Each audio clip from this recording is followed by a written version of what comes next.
right. Sci-Fi Express Lane, Jeff Carroll, writer, creator, comic book man, filmmaker. You know, I say all of those things because sometimes if I just say sci-fi creator, people still, oh, you do comic books? Oh, you make movies? I didn't know you made movies. You know, you wrote books? Get out of here. Why don't you tell anybody? So I have to put all those things up front. It's important, you know, because I want those titles. I earn them. You know, I'm humble, but it is what it is. I got to do it because otherwise people will not value you the same. And it's crazy when they learn that you do these things, that they treat you different. So anyway, today I want to talk about a conversation I had about my next Kickstarter. I'm going to tie it into the Kickstarter because it is what started it. What is a story? Like, for real, like, basically, what is a story? When people say, I wrote this story, or I wrote this comic book, or I wrote a movie, I wrote this screenplay, I got, you name it, even video game, but like, what is the story? Like, you know, when I played Halo, I got into the story, and when they, you know, my son got into it, he got into it so much that when it comes down to the television show, the latest one, we still haven't watched the last episode. I got to do that, but he doesn't like the story. You know what I'm saying? They changed up on Master Chief, and he's the main character, and I totally get it. But the story wasn't in a book, it wasn't in a comic book, it was in the video game, and yet, you know, it became really important to him. So stories are important. I think about this story, right? I teach English for 12th grade English, and we cover 4 stories. One is kind of interchangeable, but I think we're going to do that story this year.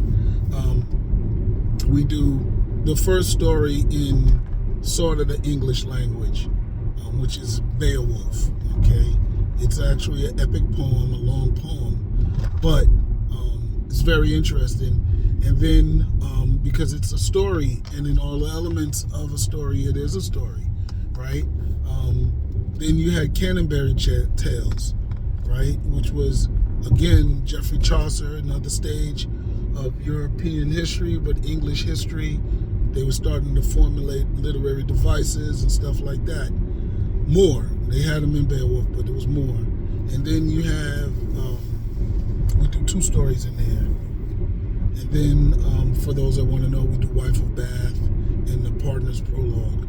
All right, so get a male perspective and a female perspective. And then we close it out with Shakespeare.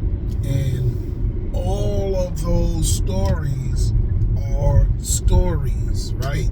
And when I say a story, it goes back to the slang usage of the word story. You're telling a story. What does that mean? Little kids say, in my generation, when we was little, we used to say, you telling a story. What does that mean? It means you lying. Always telling stories. You're always lying. And what that means is you're telling something for a particular purpose. And I think a lot of people, and I'm going to get more specific into that because that's still vague, right? But a lot of people who write stories today, they don't understand the basic elements or the basic motives, the basic fundamentals, whatever you want to call it, the basics, right, of telling a story. And there is a purpose for telling the story. There's a reason for telling the story. There's a goal in telling the story. A lot of people just look, oh, I want to tell a different story. I get it, but what's your reason for telling the story? What's your purpose? Like, when kids told stories, they were telling stories because they didn't want to get in trouble. They wanted a certain reaction to disguise their person who would provide them with punishment away from the truth, right? I didn't knock the vase over. Let me tell you how the vase fell, though. So now I got to get you to believe how the vase fell different from how I knocked it over. Or I did knock it over, but after you hear this story, you ain't going to get mad at me because there's nothing else I can do. It ain't my fault. So there's a purpose for it. Now, when we look at a lot of these remakes, a lot of these sequels, I think they got off story. I think they got off purpose. You know, your story isn't to tell me another story where a guy gets stabbed in the eye. That's not a purpose for a story. It is a weak purpose. It is a purpose per se, literally, but it's a weak purpose. What is the main purpose for your story? And like when I look at I'll say my most successful story, right? If you want to look at it like that. And that is Gold Digger Killer. It was one of the stories that I had the clearest motivation of why I was telling it. I had just got married. I was finished with dating, right? Dating wasn't the most pleasurable experience. I didn't snap my fingers and get every woman that I wanted. There was women that, you know, regardless of me being happy where I am now, at the time, I did not feel good after I got rejected. You know, whether it's micro badness, say it was a baddie in the club that I wanted to smash or I wanted to go out with, right? And I get rejected. That little bit of rejection builds up. So I was a frustrated dude. I was happy, but that happiness, you know, eroded. Not really. Let me say that. The happiness became normal, and I was able to reflect back on when I wasn't happy better. You know what I'm saying? Sometimes when you're going through something, you don't know how bad it is because you just dealing with it until it ends and you get a better place and you can reflect and be like, yo, that was crazy. I was having, you know, my legs was jittering, my hands was jittering, my heart felt a certain way. I was stressed. You don't realize it till it's over. So when I wrote Gold Digger Killer, I was coming back from all of those years of dating, which at the time was probably half of my life. Okay? Maybe I think I had my, you know, I wouldn't say my dating started when I had my first girlfriend. No, that was like 16, 17. My dating stress started when I wanted my first girlfriend and couldn't get a first girlfriend. So I'm going back to maybe 12, right? Maybe 10, 11. All right, when I started, my friend had a girlfriend in elementary school. I liked girls, but it wasn't that serious. But when I got into middle school, I really did like some young ladies. And that stress all the way until I got married. I think I got married at 31, 32, maybe even 33. I can't remember. I've got to count back the days. But when I wrote Gold Digger Killer, I had been married 2 years. So it was fresh, and I was able to reflect, and I wanted to throw some hate on the game. And that purpose was amazing. You know, it clarified every scene. It clarified every line, you know, and when I write, now I know the feeling of that.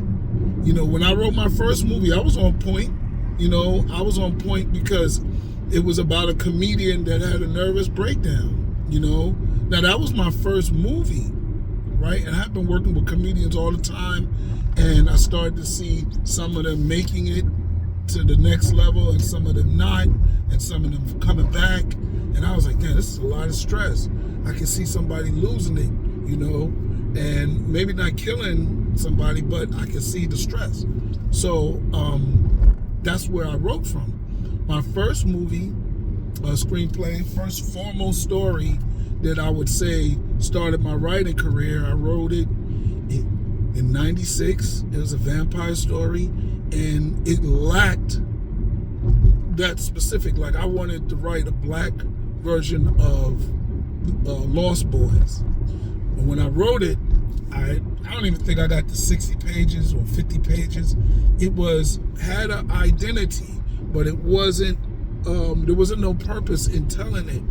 It wasn't until after I wrote Gold Digger Killer did I go back and rewrite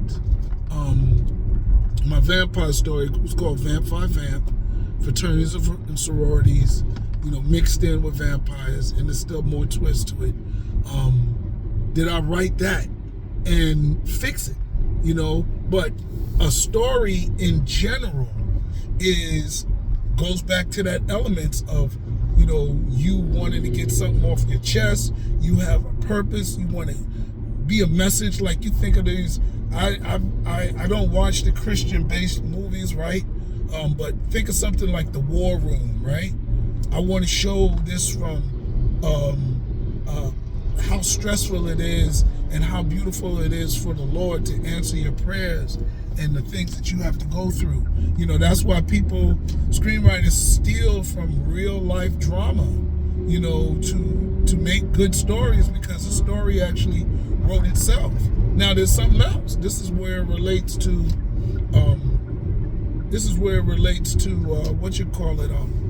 my next Kickstarter, Plan to Keep Alive. Plan to Keep Alive. I wrote a beautiful, fantasy. And fantasy stories are like you on mushrooms or something, and you're in your twilight dreams. I don't do mushrooms, never did, but I imagine that feeling, right? And that's the energy that created, that Plan to Keep Alive was created under, right? And you have to organize those dreams, right? And I brought it together, and I brought a nice 3-part thing together. And then I realized, somebody said, you want to do graphic novel, it's got to be over 100 pages. And I said, oh shoot, I did 78 pages, something like that. So I said, let me see if I can, answer the call. And when I went back into the story, it was sort of incomplete. There was elements of the story that I could expand on. I stole a little bit from Star Wars and their expanded universe. And when I say I stole from them, not the elements of the story, not characters, not a storyline, but just the philosophy of what an expanded universe is. You have a universe. You have, the trilogy. You know what I'm saying? A New Hope. Return of the Jedi. Empire Strikes Back. You got those 3 movies, right? I said them out of order. But you got those 3 movies, okay? You're done. That's it. All right.